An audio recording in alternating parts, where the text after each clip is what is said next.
হামদে বাহার মর খুদায়ে পাকেরা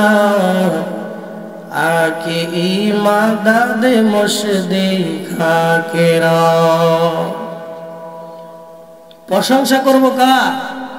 আরো জোরে বলেন কার? প্রশংসা হবে একমাত্র আমার আল্লাহর। কেন প্রশংসা হবে আল্লাহর? কেন? আল্লাহ তাআলার দেওয়া রিজিক আমি ভক্ষণ করতেছি, আল্লাহর দেওয়া আলো, আল্লাহর দেওয়া বাতাস, আল্লাহর দেওয়া চন্দ্র সূর্য গ্রহ নক্ষত্র সমস্ত কিছু আল্লাহ তাআলা আমাকে দিয়েছেন। শুধু তাই নয়, আমরা আজকে দুনিয়ার জমিনে আসছি, কেউ এমপি মন্ত্রী, কেউ মিনিস্টার, কেউ সভাপতি, কেউ উকিল, জজ, ব্যারিস্টার, কথা বলেন ঠিক কিনা? কিন্তু এমন একটা সময় ছিল যেই সময় আমাদের কোনো অস্তিত্বই ছিল না। কে বাদশাহ, কে মন্ত্রী, কে মিনিস্টার, কে সভাপতি, কে প্রধানমন্ত্রী, কে আলেম, কে হাফেজ, এইগুলা কোনো পরিচয় ছিল না যখন আমরা মায়ের গর্ভের মধ্যে ছিলাম। আল্লাহ তাআলা আমাদেরকে দয়া করে, মায়া করে সেই মায়ের গর্ভ থেকে আমাদেরকে আনলেন। আল্লাহ তাআলা আমাদেরকে আনলেন। আল্লাহ যদি ইচ্ছা করতেন মৃত অবস্থায় আনতে পারতেন, কিন্তু মৃত আমাদেরকে আনেন না, জীবিত বের করলেন। শুধু তাই নয়, আল্লাহ তাআলার অনুগ্রহ, আল্লাহ তাআলা আমাদেরকে মুসলমানের ঘরে জন্মদান করাইলেন। কোন হিন্দু, কোন বৌদ্ধ, কোন খ্রিস্টান, কোন ইহুদির ঘরে জন্মদান করায় নাই। এজন্য প্রশংসা হবে আমার আল্লাহর, ইবাদত হবে একমাত্র মহান আল্লাহর, জিকির হবে আল্লাহর, ইবাদত হবে আল্লাহর, কৃতজ্ঞতা আদায় হবে আল্লাহ, সিজদা পাবে একমাত্র মহান আল্লাহ। কথা কোন ঠিক কিনা? সম্মানিত উপস্থিতি, খলিফা হারুন রশিদের জামানায় বাহলুল নামে একজন পাগল ছিল। বাহলুল পাগল একদিন বাদশাকে ডাক দিয়ে বলে, হে বাদশাহ। বাদশাহ এক লোককে ডাক দিয়ে বলে, হে উজির, আমার জন্য একটু পানির ব্যবস্থা করো, আমার পানির পিপাসা লাগছে, আমি পানি পান করব। বাদশার সামনে যখন পানির পেয়ালা হাজির করা হয়, বাদশাহ পানি খাবে খাবে ভাব, এমন মুহূর্তে বাহলুল ডাক দিয়ে বলে, বাদশাহ আপনি আগেই পানি পান করবেন না, আপনার পানি পান করার আগ মুহূর্তে আমার কিছু কথা আছে, আমার কথা আগে শুনেন, আপনি আগে পানি পান করবেন না। আল্লাহু আকবার। বাহলুলের কথা শোনার পর আল্লাহু আকবার, বাহলুল ডাক দিয়ে বলে, হে বাদশাহ শুনেন, মনে করেন আপনি এই মুহূর্তে গ্রহীন জঙ্গলের মধ্যে আছেন, মরুভূমির মধ্যে আছেন, যেখানে কোনো পানি নাই, কোনো পানির কোনো ব্যবস্থা নাই। আল্লাহু আকবার। মনে করেন ওই মুহূর্তে একজন সাকি, একজন পানি পান করনেওয়ালা আপনার সামনে দিয়ে হেঁটে যাচ্ছে, আপনার সামনে দিয়ে একজন সাকি হেঁটে যাচ্ছে। আল্লাহু আকবার। আপনার কলিজা ফেটে যাচ্ছে পানি পান করার জন্য। ওই এক গিলাস পানির বিনিময়ে যদি আপনার রাজত্ব সে চেয়ে বসে, ও বাদশাহ, আপনি এক গিলাস পানির বিনিময়ে আপনার বাদশাহী দিয়ে দিবেন কিনা? আল্লাহু আকবার। বাদশাহ ডাক দিয়ে বলে, বাহলুল, আমার পিপাসায় যদি কলিজা ফেটে যায়, এমন মুহূর্তে যদি আমার সামনে দিয়ে একজন পানি পান করনেওয়ালা যায়, আল্লাহু আকবার, আমি পৃথিবীতে জীবিত থাকার জন্য, আল্লাহু আকবার, আমার বাদশাহী আমি দিয়ে দিতে রাজি আছি, তবুও আমাকে এক গ্লাস পানি পান করতে হবে, আমাকে দুনিয়ায় বেঁচে থাকতে হবে। আল্লাহু আকবার। এই কথা শোনার পর বাহলুল ডাক দিয়ে বলে, বাদশাহ যে আল্লাহ বিনা চাওয়াই বিনা টাকায় এক গ্লাস পানি আপনার সম্মুখে হাজির করে দিলেন, আপনি পানি এমনি এমনি খাবেন না। যে আল্লাহ আপনাকে এক গ্লাস পানি দান করেছেন নিয়ামত স্বরূপ, সেই আল্লাহর শুকরিয়া আদায় করে তারপর পানি পান করবেন। সেই আল্লাহর নামে পানি পান করবেন, জোরে কোন সুবহানাল্লাহ। এমনি পানি পান করবেন না, আল্লাহ তাআলার নাম নেওয়ার পরে পানি পান করেন, এমনি পানি পান করবেন না। সমাধি সাহেবের আগমন শুভেচ্ছায় পানি দান করেছে, এই পানি এমনি এমনি খাওয়া যাবে না, বিসমিল্লাহ বলে আল্লাহর নাম নিয়ে খাইতে হবে, জোরে কোন সুবহানাল্লাহ। বাদশাহ পানি পান করলেন, পানি পান করার পরে কিছুক্ষণ পর বাদশার প্রস্রাবের বেগ আসছে। পানি পান করার পরে প্রস্রাবের বেগ আসার পরে বাদশাহ বলে, আমি ইস্তেঞ্জায় যাব, আমার জন্য রাস্তা ক্লিয়ার করে দাও। এমন সময় সেই পাগল বাহলুল আবার ডাক দিয়ে বলতেছে, বাদশাহ একটু দাঁড়ান, আগেই সামনের দিকে অগ্রসর হবেন না, একটু দাঁড়ান, আপনার সাথে আমার কিছু কথা আছে। বাদশাহ বলে, কি কথা বলো? বাহলুল ডাক দিয়ে বলে, মনে করেন এই মুহূর্তে আপনার প্রস্রাব আটকে গেছে, পৃথিবীর সমস্ত ডাক্তার মিলে আপনার প্রস্রাব বের করার জন্য চেষ্টা করেছে, মুজাহাদা করেছে, কিন্তু কেউ আপনার রোগ ভালো করতে পারে নাই। আল্লাহু আকবার, কেউ প্রস্রাবের সমস্যা সমাধান করতে পারে নাই। এমন সময় যদি বলে আপনার সমস্ত রাজ্য, আল্লাহু আকবার, বাদশাগিরি সব লিখে দিতে হবে, আপনি কি বলবেন? এক সমস্ত বাদশাহী রেখে দেওয়ার পরে কেউ যদি বলে তোমার রোগ আমি ভালো করে দিব, তাহলে আপনি কি করবেন? বাদশাহ বলে, আমার আল্লাহু আকবার, এই প্রস্রাব করার বিনিময়ে যদি সমস্ত আল্লাহু আকবার, আমার আল্লাহু আকবার বাদশাগিরিও যদি লিখে দিতে হয়, সব আমি লেখার জন্য রাজি আছি, তবুও আমাকে প্রস্রাব করতে হবে। আল্লাহু আকবার। বাহলুল ডাক দিয়ে বলে, বাদশাহ, যে আল্লাহ রব্বুল আলামিন কোন ডাক্তার ছাড়া, কোন চিকিৎসা ছাড়া যে আল্লাহ এত সুন্দর ব্যবস্থা করে দিলেন, আপনি পানি পান করার পরে প্রস্রাবের বেগ হয়, সাথে সাথে প্রস্রাব করার জন্য গেলে আপনি প্রস্রাব করতে পারেন, এই ব্যবস্থা আল্লাহ যে করলেন, সে আল্লাহর নামে প্রস্রাবখানায় ইস্তেঞ্জা আপনি ঢুকে যাবে। সুবহানাল্লাহ বলেন। এই জন্য প্রশংসা হবে কার? শুকরিয়া আদায় করবো কার? আল্লাহু আকবার। সেজদা করবো কাকে? মাজারে নাকি? কি বলেন আপনারা? কোথায়? আল্লাহকে। সেজদা পাওয়ার যোগ্য একমাত্র আল্লাহ। কোন মাজারওয়ালা, আল্লাহু আকবার, কোন পীর কখনো সেজদা পাওয়ার যোগ্য নয়। সেজদা একমাত্র আল্লাহকেই করতে হবে। সম্মানিত উপস্থিতি, আমি যে আয়াতে কারিমা তেলাওয়াত করেছি আপনাদের সম্মুখে, সেখান থেকে আমি আলোচনা করতে চাই। সম্মানিত উপস্থিতি, আল্লাহ রাব্বুল আলামিন আমাদেরকে সর্বশ্রেষ্ঠ জাতি হিসাবে আল্লাহ তাআলা আমাদেরকে পৃথিবীতে পাঠিয়েছেন। পৃথিবীতে পাঠানোর পর আল্লাহ তাআলা কোরআনের কারিমের মধ্যে বলেন, ওয়ালাকাদ কাররামনা বানি আদম, আমি বনি আদমকে সম্মান দান করেছি। ওয়া হামালনাহুম ফিল বাররি ওয়াল বাহরি, জলে এবং স্থলে চলাচলের জন্য আমি আল্লাহ বাহন বানিয়ে দিয়েছি। বান্দা জলেও চলতে পারবে, স্থলেও চলতে পারবে। জলে চলার জন্য ব্যবস্থা আমি আল্লাহ করলাম, স্থলে চলার জন্য ব্যবস্থা আমি আল্লাহ করে দিয়েছি।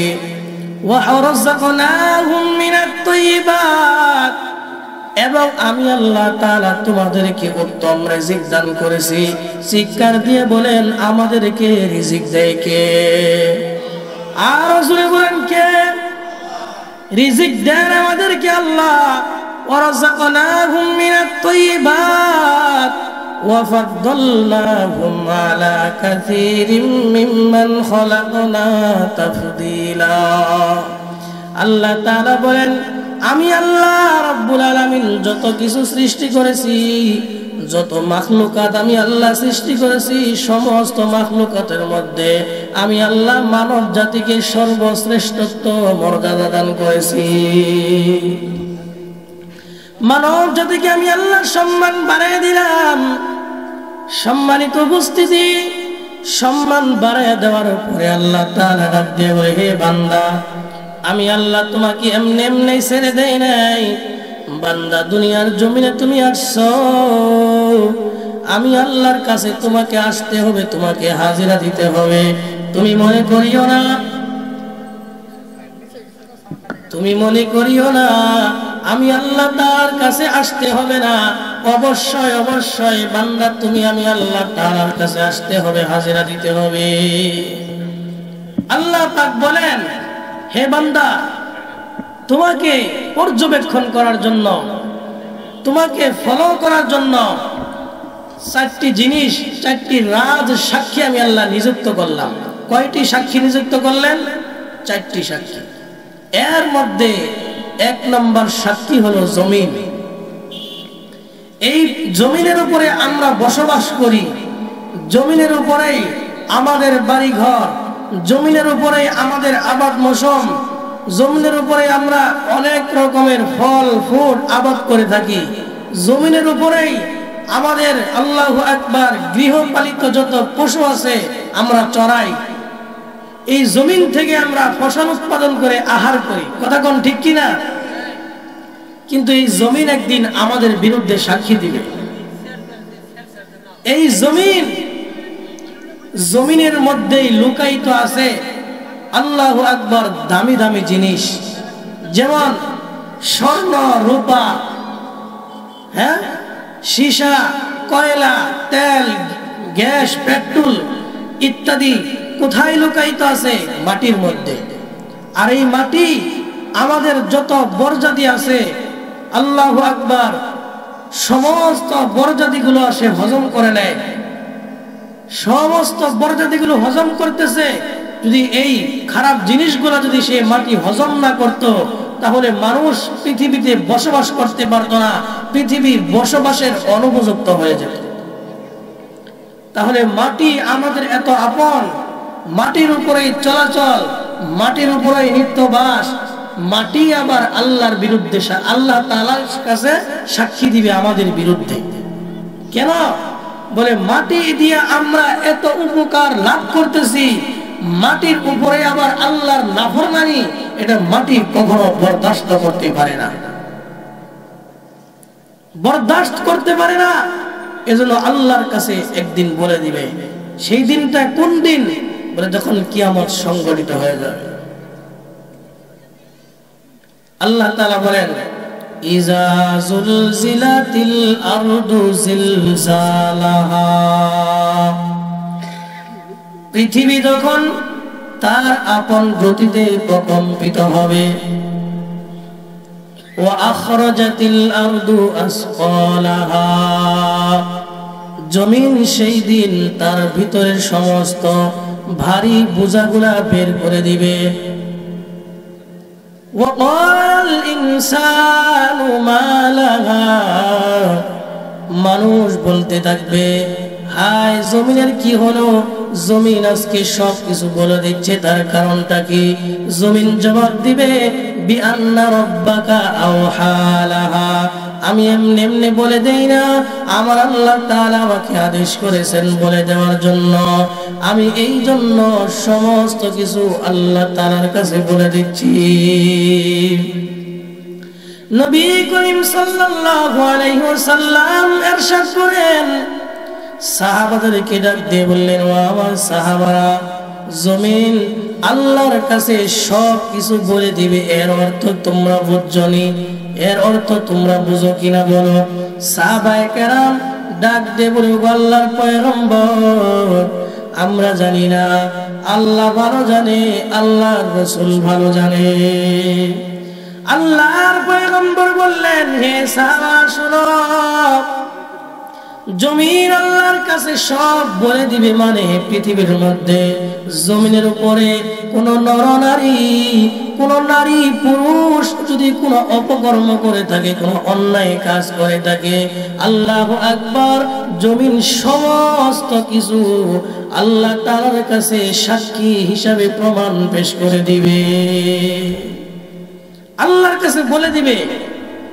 সম্মানিত উপস্থিতি, জমিন আমাদেরকে প্রতিদিন যেভাবে ডাকে, আমরা যদি জমিনের ডাক শুনতাম তাহলে আমাদের আরামের ঘুম হারাম হয়ে যেত। এই জমিনের ডাক তো আমরা শুনি না।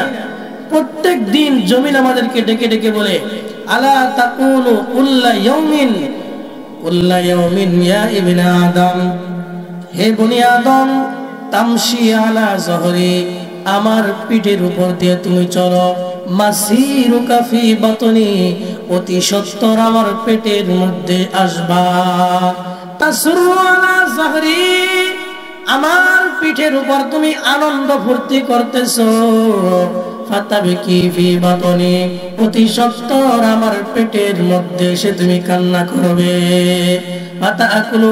ফাতাআকুলুকাল আনওয়ার আলা যহরি, আমার পিঠের উপরে রং তামাশায়, হাসি তামাশায় তোমাকে আজকে খেয়ে ফেলছে। আজকে তুমি বড়লোক হয়ে গেছো, তুমি ধনী হয়ে গেছো, গরিবদেরকে দেখতে পারো না।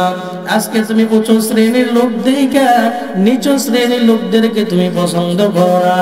আল্লাহু আকবার, গরিব মানুষ দেখতেই পারো না। আল্লাহর পয়গম্বর বলেন, ফাতাআকুলুকাদ দুদু ফি বাতনি, এই পৃথিবীর রং তামাশায় তোমাকে গিলে ফেলছে, কবরের মধ্যে আসো,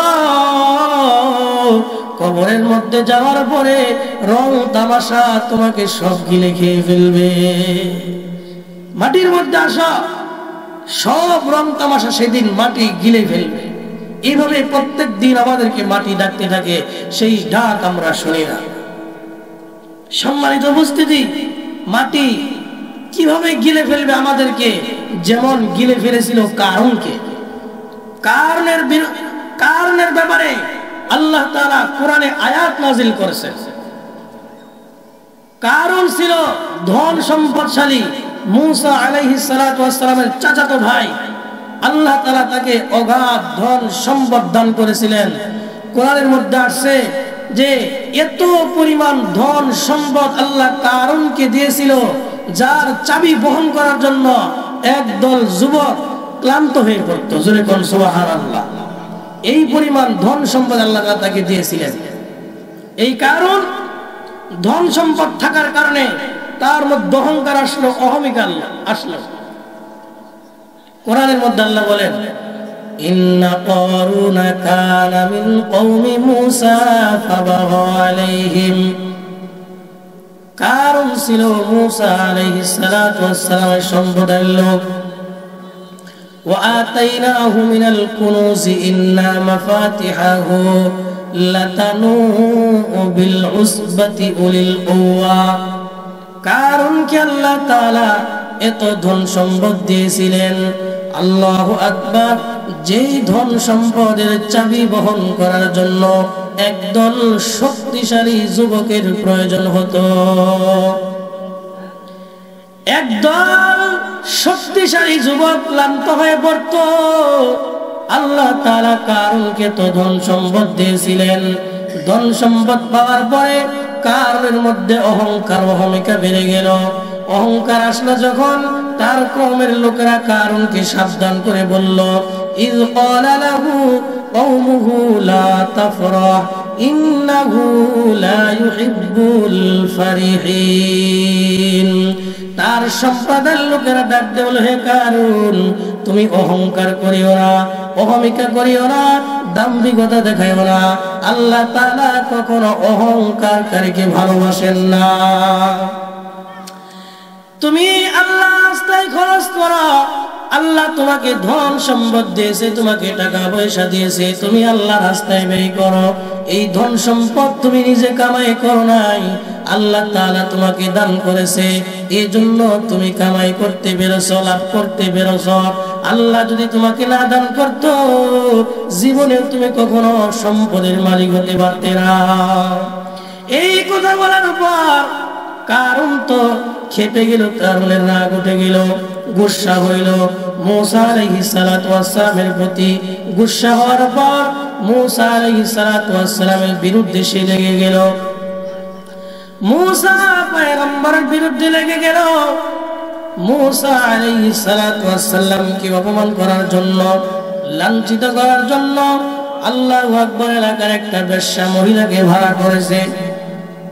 বেশ্যা মহিলাকে হাজির করে বলছে, মূসা পয়গম্বরের বিরুদ্ধে তুমি সাক্ষী দিবা যে তোমার সাথে মূসা পয়গম্বর জিনা করেছে। জোরে বলেন নাউজুবিল্লাহ।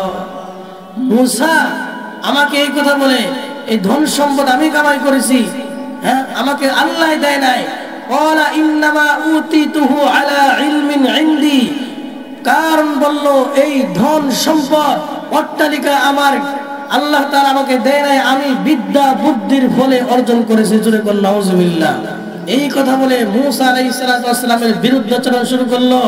একজন বেশ্যা মহিলাকে হাজির করলো মূসা পয়গম্বরের বিরুদ্ধে সাক্ষী দেওয়ার জন্য।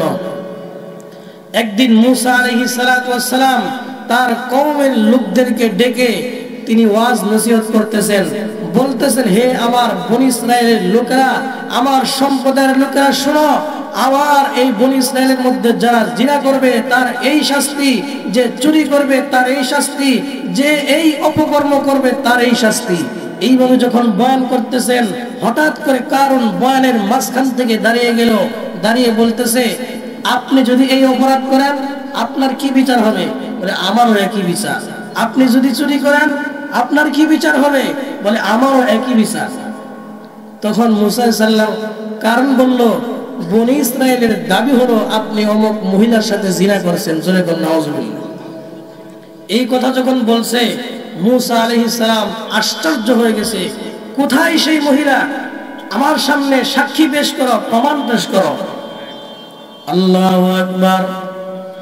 ওই মহিলাকে হাজির করা হয়।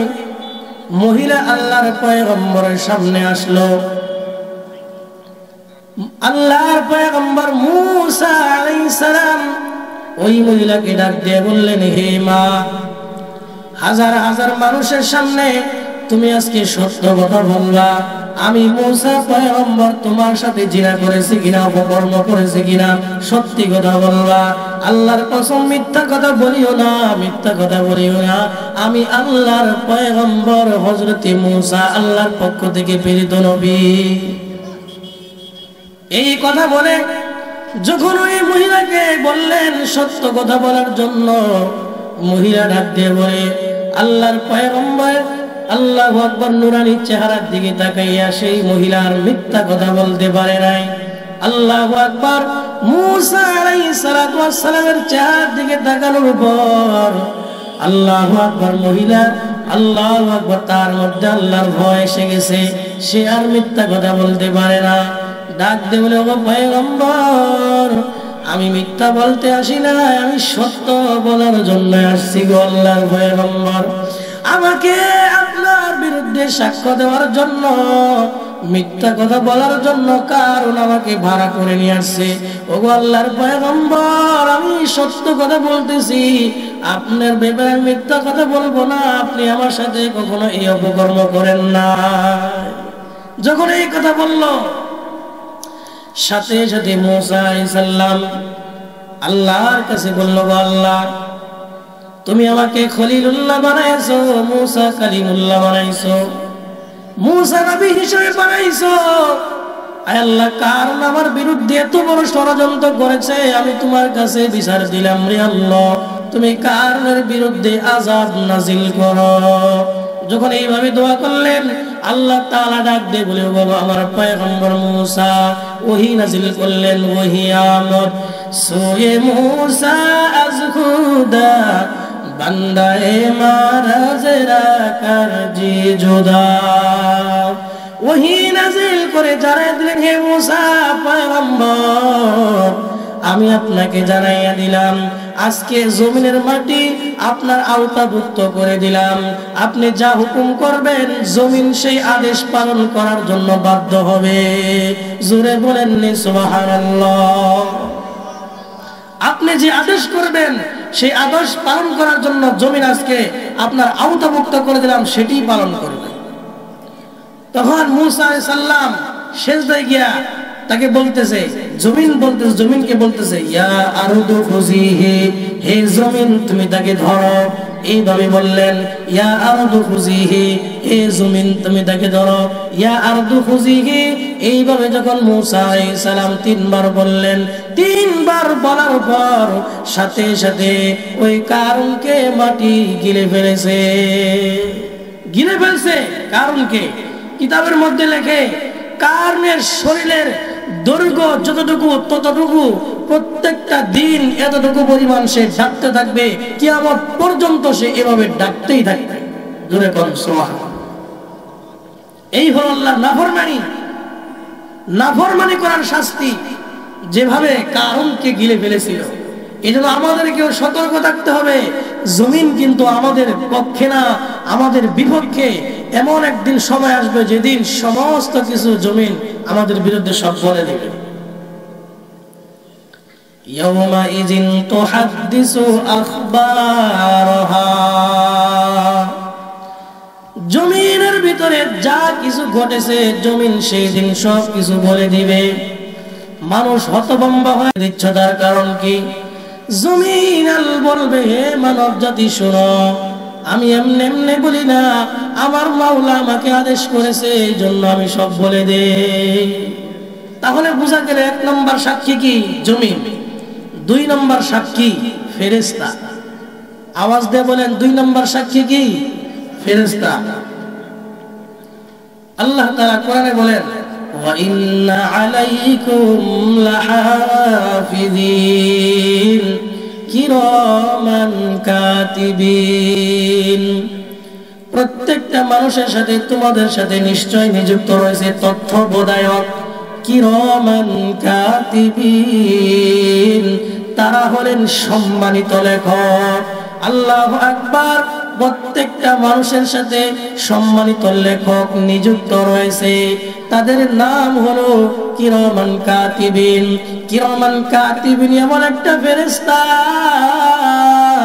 আল্লাহু আকবার, প্রত্যেকটা মানুষের সাথে জন্মের পর থেকে নিয়ে মৃত্যু পর্যন্ত প্রত্যেকটা মানুষের সাথেই তারা থাকে। একটা মুহূর্তের জন্য, একটা সেকেন্ডের জন্য কিরামান কাতিবিন ফেরেশতা কখনো আলাদা হয় না, কখনো একটা সেকেন্ডের জন্য, মুহূর্তের জন্য আলাদা হয় না। তারা সদা সর্বদা আমাদের কর্মগুলা লিপিবদ্ধ করতে থাকে, লিখতে থাকে, কোন সময় কোন অপরাধ করতেছি সব লেখা হইতেছে। 2 নম্বর সাক্ষী কি? ফেরেশতা। মা ইয়ালফিযু মিন কাওলিন ইল্লা লাদাইহি রাকীবুন আতীদ। মানুষ যেই কথা উচ্চারণ করে তা লিপিবদ্ধ করার জন্য একদল ফেরেশতা নিযুক্ত করা হয়েছে। আমি যেই কথাই উচ্চারণ করি না কেন, প্রত্যেকটা কথার রেকর্ড হচ্ছে, প্রত্যেকটা কথাই ফেরেশতাদের কাছে আছে। 2 নম্বর সাক্ষী কি? ফেরেশতা। 3 নম্বর সাক্ষী হলো আমলনামা। আমলনামা এমন একটা সাক্ষী, আমলনামা এমন একটা রেজিস্টার, এমন একটা খাতা। আল্লাহু আকবার। মানুষের মাথা থেকে অনেক কিছু মুছে যায়, অনেক জিনিস সে ভুলে যায়, কিন্তু আমলনামা এমন একটা রেজিস্টার, এমন একটা খাতা। আল্লাহু আকবার। জন্মের পর থেকে নিয়ে মৃত্যু পর্যন্ত কি করেছি, কোন জায়গায়, রাতের অন্ধকারে কি করেছি, দিনের বেলায় কি করেছি, সমস্ত কিছু এই আমলনামার মধ্যে লেখা রয়েছে। আল্লাহু আকবার। কালকে আমাদের দিন হাসরের ময়দানে যখন আল্লাহু আকবার মানুষকে আমলনামা দেওয়া হবে, আল্লাহ তাআলা আমলনামা দিয়ে বলবেন, বান্দা ইকরা, পড়ো, কিতাবাকা, তোমার আমলনামা, কাফা বিনাফসিকাল ইয়াউমা আলাইকা হাসিবা। বান্দা তোমার হিসাবের জন্য, তোমার নিকাশের জন্য তুমি নিজেই যথেষ্ট হয়ে যাইবা। হে বান্দা, তোমার আমলনামা তোমাকে দিয়ে দিলাম, তোমার হাতে আমি আমলনামা দিলাম, তুমি এবার বুঝতে পারবা তুমি জান্নাতি না জাহান্নামী। তাহলে 3 নম্বর সাক্ষী কি? আমলনামা। 4 নম্বর সাক্ষী হলো অঙ্গ প্রত্যঙ্গ। আল্লাহু আকবার। দুনিয়াতে আল্লাহ তাআলা আমাদেরকে পাঠিয়েছেন, আমরা মিথ্যা কথা বলি, গীবত করি, শিকায়ত করি, গুনাহ করি, কবিরা গুনাহ, সগীরা গুনাহ, শিরকি, বেদাতি, অনেক রকমের গুনাহ আমাদের দ্বারা হয়ে যায়। কাল কিয়ামতের দিন হাসরের ময়দানে যাওয়ার পর আল্লাহ তাআলা ডাক দিয়ে বলে, বান্দা তুমি কি এই গুনাহটি করো নাই? বান্দা বলবে, না আমি এই গুনাহ করি নাই। আল্লাহ রাব্বুল আলামিন জবানকে তালা লাগায় দিবেন, জবানের মধ্যে মোহর মেরে দিবেন। আল্লাহ তাআলার সাথে সেই দিন আমাদের হাত কথা বলবে, আমাদের পা কথা বলবে। হাতের জবান খুলবেন, পায়ের জবান খুলে দিবেন, তখন আমাদের হাত, আমাদের পা আল্লাহ তাআলার সাথে কথা বলতে থাকবে। সূরা ইয়াসিনের মধ্যে আছে, আল্লাহ তাআলা বলেন, আল-ইয়াওমা নাখতিমু আলা আফওয়াহিহিম ওয়া তুকাল্লিমুনা আইদিহিম ওয়া তাশহাদু আরজুলুহুম বিমা কানু ইয়াকসিবুন। হাত আমাদের বিরুদ্ধে সাক্ষী দিবে, পা আমাদের বিরুদ্ধে সাক্ষী দিবে। কোন উপায় আছে? এজন্য গুনাহ করা যাবে? গুনাহ করা যাবে না। আল্লাহ রাব্বুল আলামিন আমাদের সকলকে সকল প্রকার গুনাহ থেকে, সকল প্রকার ফাহিশাত থেকে আমাদেরকে হেফাজত করুন। সকলেই বলুন আমিন। ওয়া আখিরু দাওয়ানা।